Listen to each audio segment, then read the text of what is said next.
Welcome to DevTech Minds. This is the fifth video of 30 Days of Pandas and we are solving invalid tweets. So let's read out the problem statement. We got a table named tweets and which has tweet ID as well as the content of the tweet. Tweet ID is the primary key, which means it will have the unique values, and the table contains all the tweets in the social media app. The question is as follows: write a solution to find the IDs of the invalid tweets. The tweet is invalid if the number of characters used in the content of the tweet is strictly greater than 15. So we have to identify the length of this content, and on the basis of that the condition is if the length increase 15, the tweet will be invalid and we have to return that tweet in the output. So it's simple and we don't have to worry about the order, and the result will be tweet ID. So let's get it started. The same way, I'll simply copy this and rename it as df, and I'll take the tweets.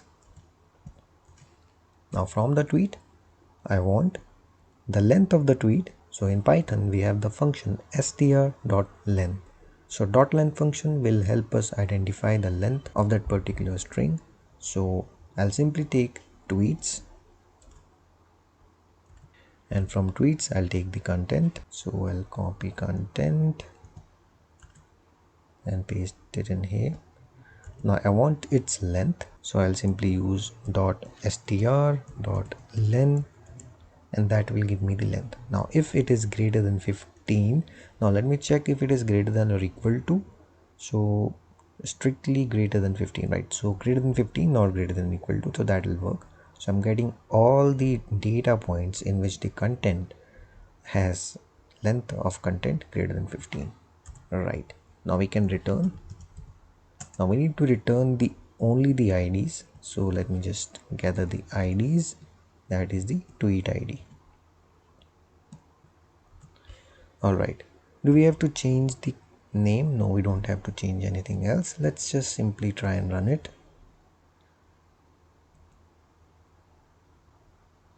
Here you can see the result is exactly as expected. We can submit the output. So this one was easy. I hope you understand the problem statement as well as the solution.